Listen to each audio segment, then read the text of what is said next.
Hi there. So today I'm going to talk about how A Course in Miracles came. There are a couple of sources I'm going to draw from. One is the Course in Miracles itself. In the preface, there is a section that is called How It Came. I'm going to draw from that.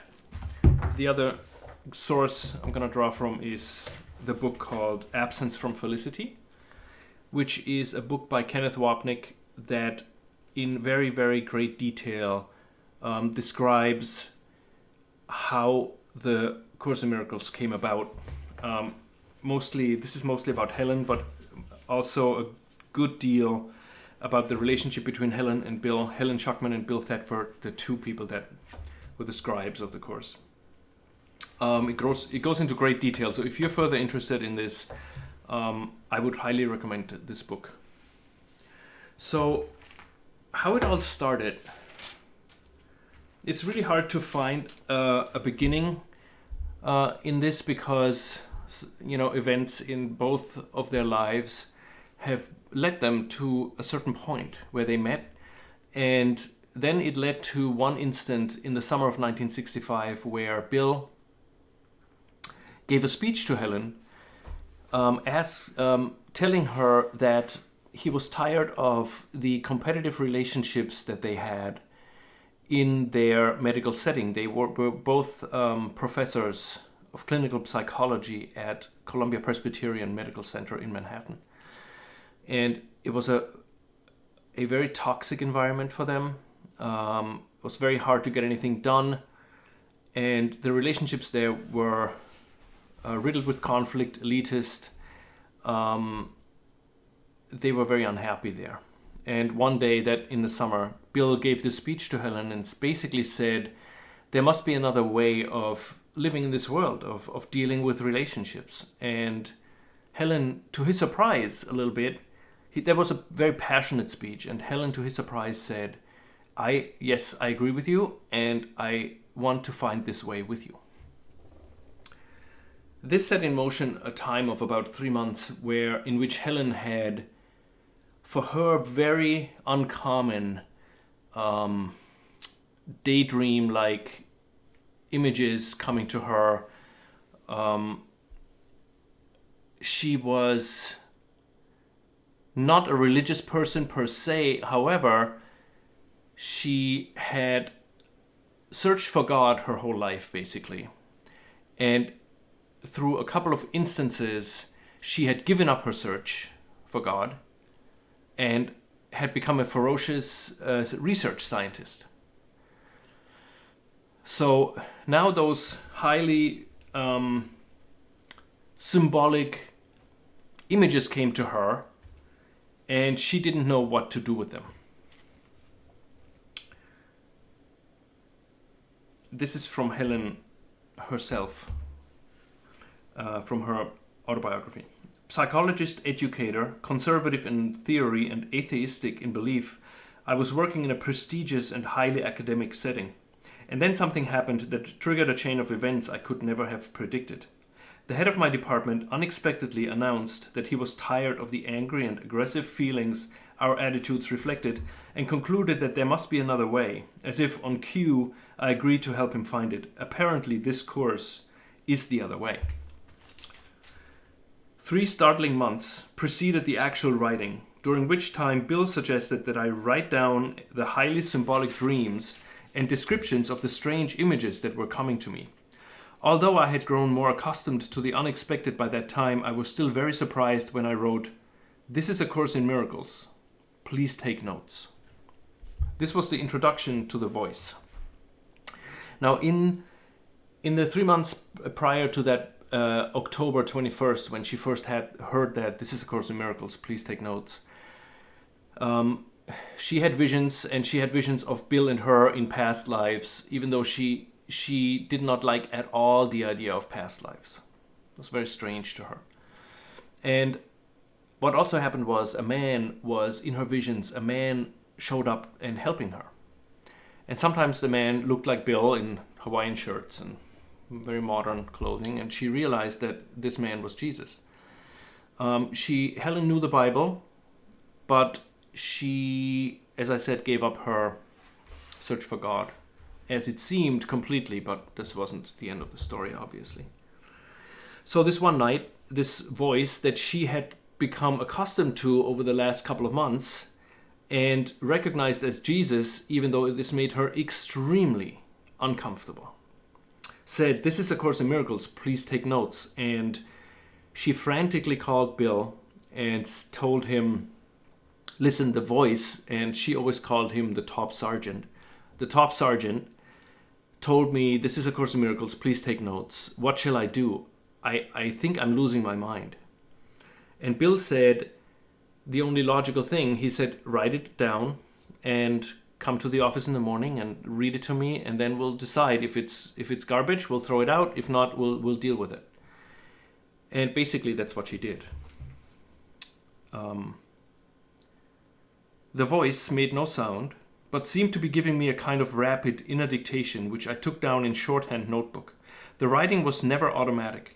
It could be interrupted at any time and later picked up again. It made me very uncomfortable, but it never seriously occurred to me to stop. It seemed to be a special assignment I had somehow, somewhere agreed to complete. It represented a truly collaborative venture between Bill and myself, and much of its significance, I'm sure, lies in that. I would take down what the voice said and read it to him the next day, and he typed it from my dictation. I expect he had his special assignment, too.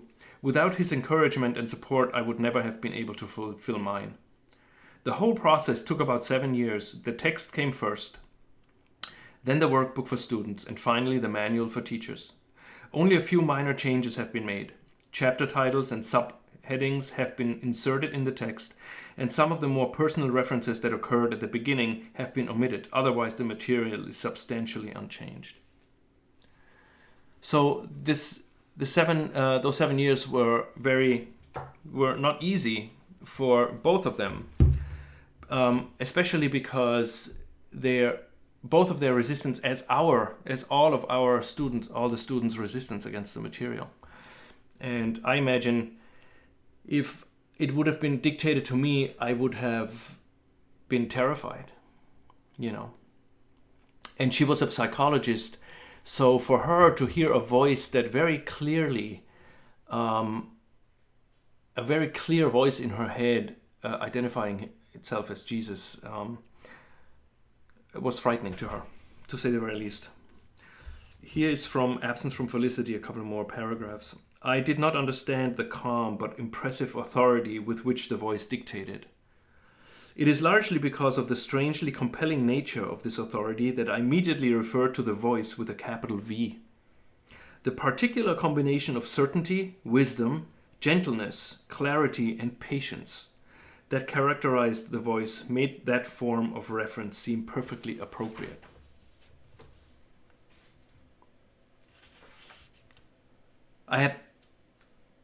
Hold on. And then she describes a little bit about the writing process. I would feel it coming on almost daily,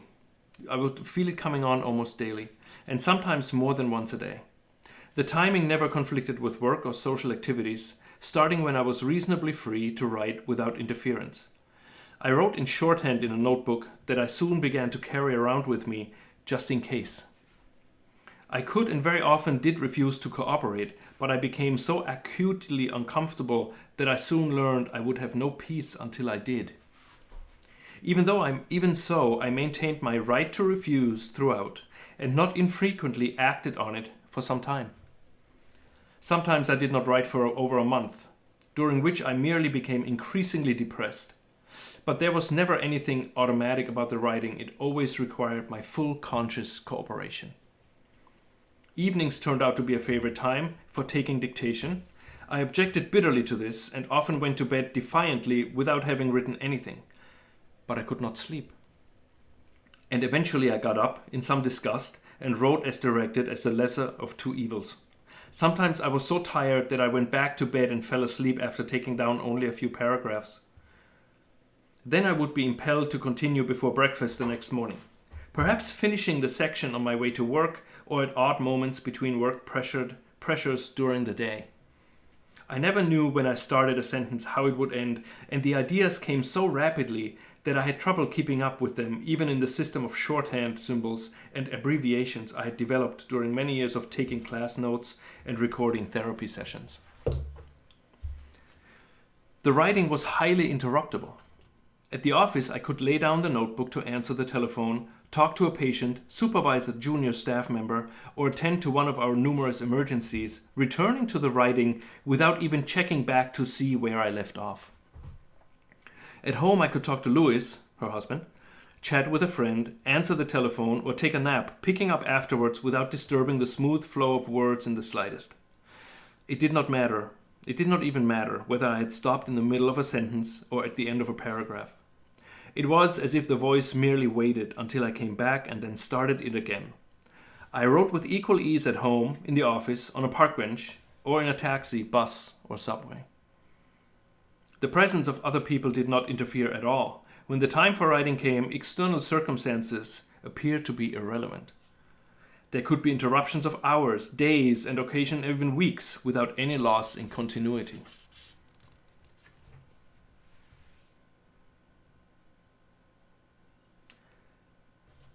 There were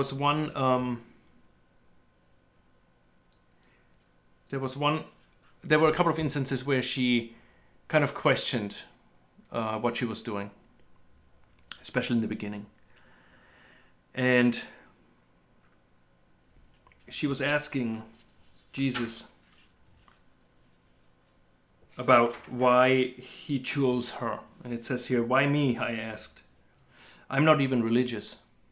I don't understand the things that have been happening to me, and I don't even like them. Besides, they make me nervous.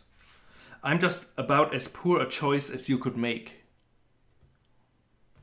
On the contrary, I was quietly assured, "You are an excellent choice, and for a very simple reason. You will do it." And Helen, over the 7 years it took, never really wavered from that commitment that she made.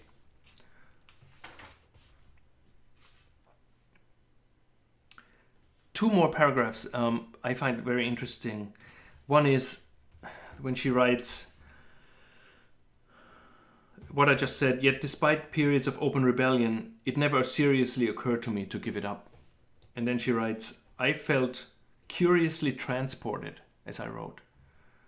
On these occasions, the words almost seemed to sing, and I felt a deep sense of trust and joy and even privilege. I noticed afterwards that these sections turned out to be the more poetic ones. But these were only brief, though happy periods of respite." And the last one is this: "I hated to hear what I had taken down." Oh wait, this is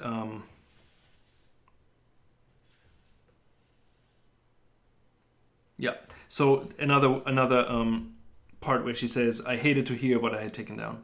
I was sure it would be incoherent, foolish, and meaningless.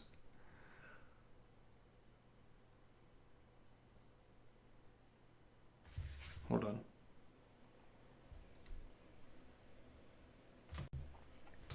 Sorry. Okay, I'm going to read it again. "I hated to hear what I had taken down. I was sure it would be incoherent, foolish, and meaningless. On the other hand, I was likely to be unexpectedly and deeply moved, and would suddenly burst into tears. I could never tell in advance when this would happen, and the uncertainty added to my already intense anxiety. Bill was extremely supportive, particularly during the earlier transcriptions, which were very difficult for both of us. It would take me a long time, sometimes even hours, to be able to read intelligibly. Getting a single page typed was a real achievement and a very exhausting one.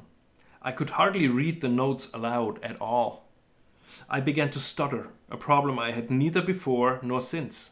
I also suffered acute coughing attacks, or went on prolonged yawning jags, making it all but impossible for me to speak long or clearly. Sometimes I lost my voice entirely." So this goes on for a long time longer. But I think this is kind of the gist of it.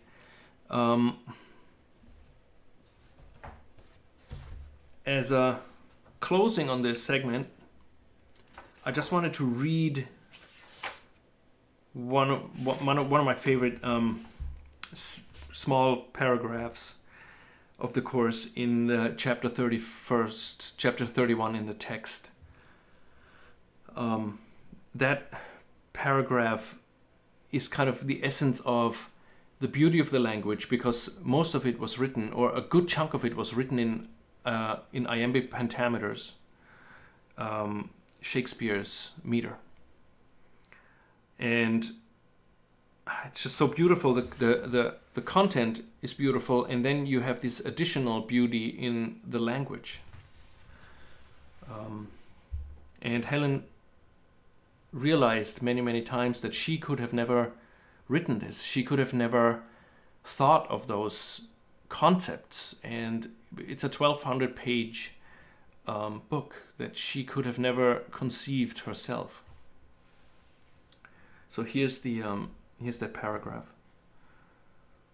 Let us be still an instant and forget all things we ever learned, all thoughts we had, and every preconception that we hold of what things mean and what their purpose is.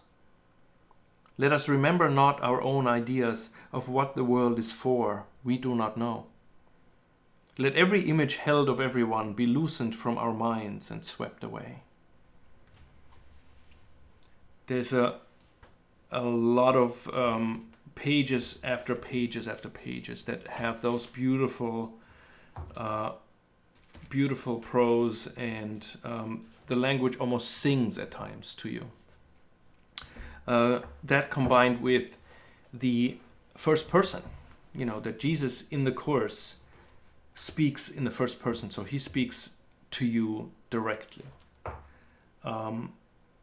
He says, I and you, he addresses you. And that for me always was very moving, to just, sometimes I feel when I read it that he's just standing next to me reading directly to me. It's very powerful and moving. Okay, so that's the end of this segment. I hope you enjoyed it, and I will see you soon.